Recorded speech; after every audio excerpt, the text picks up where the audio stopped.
கிறிஸ்துவுக்குள் பிரியமானவர்களே, இந்த காலை வேளையிலே உங்களை சந்திப்பதில் மிகவும் மகிழ்ச்சி அடைகிறேன்.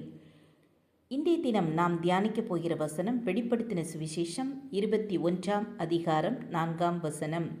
அவர்களுடைய கண்ணீர் யாவையும் தேவன் துடைப்பார். இனி மரணமும் இல்லை, துக்கமும் இல்லை, அலறுதலும் இல்லை, வருத்தமும் இல்லை, முந்தினவைகள் ஒளிந்து போயின என்று விளம்பினது.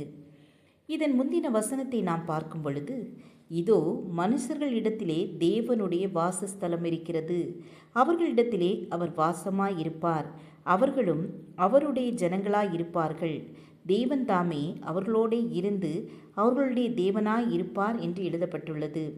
நம்மிடத்திலே தேவன் வாசமாயிருப்பாராம். நாம் அவருடைய ஜனமாய் இருக்கும்போது நம்முடைய கண்ணீர் யாவையும் தேவன் துடைப்பார். துக்கம், வருத்தம், அலறுதல் யாவும் அகன்று போகும். என்னுடைய சாட்சி உங்களோடு பகிர்ந்து கொள்கிறேன். என்னுடைய முதல் மகனை இழந்து 1 வருட காலமாக துக்கத்தில் கண்ணீரில் இருந்தேன். அப்போதுதான் ஒரு ஊழியக்காரர் வெளிப்படுத்தின சுவிசேஷம் 21ஆம் அதிகாரம் 6ஆம் வசனத்தை சொல்லி என்னோடு பேசினார். ஆவியானவர் என்னோடு பேசினார். அப்பொழுது கர்த்தர், உனக்கு ஒரு ஆண் குழந்தையை தருவார், அவன் யோசிப்பைப் போல கனித்தருகிற திராட்சை கொடியாக இருப்பான் என்று சொன்னார். அதேபோல் ஒரு ஆண்மகனை கர்த்தர் எனக்கு கொடுத்தார்.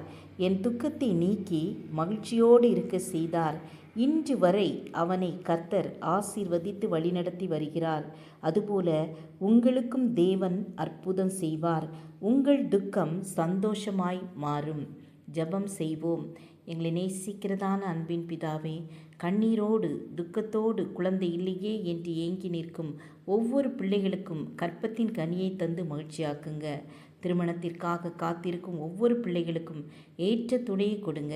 இயேசுவின் நாமத்தில் பிதாவே, ஆமேன் ஆமேன். God bless you.